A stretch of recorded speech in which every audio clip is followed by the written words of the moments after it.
Hello and welcome to Creacombe Solar Farm. I'm Dr Natalie Whitehead. I'm one of the founders and directors of the Exeter Science Centre. I'm Dr Alice Mills.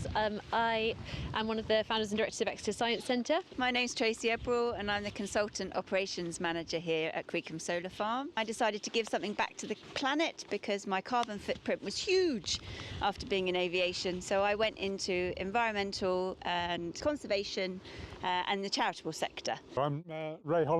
I'm the Technical Director for Yealm Community Energy, which means I'm trying to make sure that all this equipment is working as it's supposed to. I started out as an electrical engineer responsible for designing and maintaining equipment in ships, and then I changed direction completely and worked with people in Asia and Africa and Latin America, bringing electricity to villages and towns which didn't have it, using renewable energy.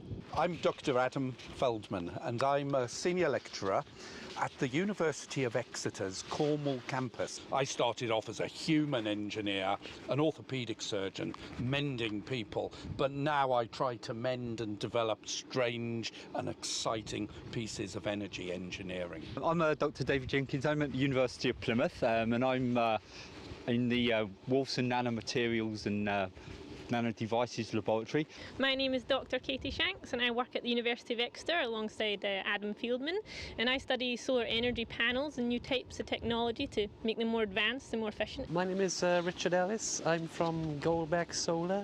I'm in charge of the operation and maintenance and pre-construction and warranty section of the Creacombe Solar Farm. I've been involved in photovoltaics since 2005. Prior to that I was an electrical engineer. Kind of devoting my life, or my later life, to photovoltaics in the pursuit of sort of cleaning up the planet, etc., etc. So we have a range of fantastic science and engineering people here today. What we're going to talk about is energy. Now, we have a problem with energy. We're here very close to Plymouth, where 300 years ago in 1720 the steam engine was invented. At that stage onwards we started using a lot of fossil fuels to make our energy. We've got a lot of useful stuff out of those machines, but we've gradually polluted our planet. And the carbon dioxide released is leading to that problem that you will have all been hearing about, global warming.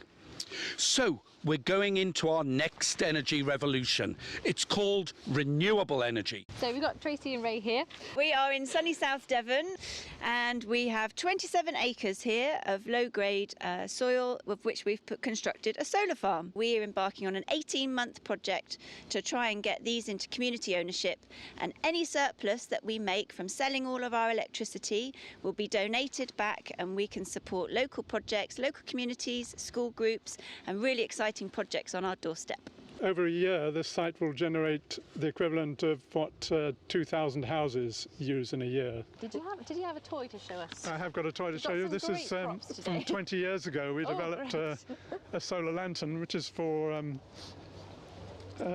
houses which were previously burning kerosene for lighting, which is quite dangerous and it's also expensive. Yeah. Whereas a solar lantern, I hope this still works, it's 20 years old. Yay! So people could use this. This is old technology, of course. And nowadays they use LEDs and they use lithium batteries, but some 50,000 people bought these and used them so kids could do their homework at night and in safety.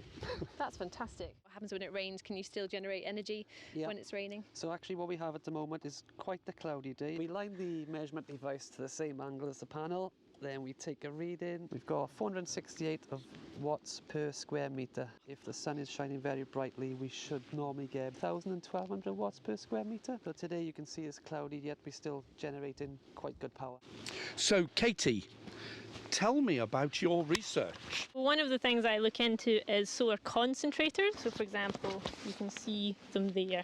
It's all about reducing the amount of material that you need, but increasing their efficiency and their power output with optics. So I'm looking into that and looking at making them smaller optics, smaller materials that can be integrated into buildings. And one of the materials that I look at is materials in nature. So I'm looking at nanostructures in butterfly wings and moth eyes. So there is the cabbage white butterfly. You might have seen it's a little white butterfly, and it usually basks in the morning to heat up its flight muscles. It sunbathes because butterflies need to have warm muscles before they can fly.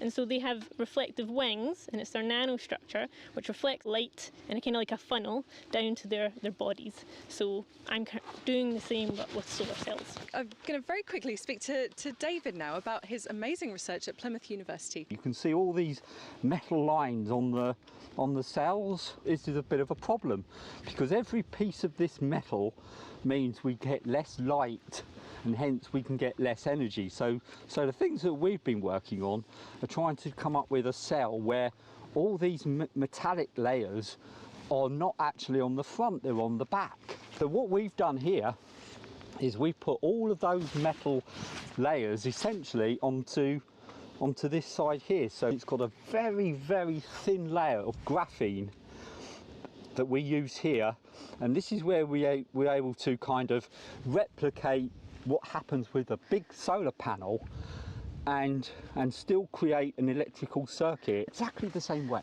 We've learnt that all the people that we've spoken to today and all sorts of scientists and engineers are constantly inventing and creating.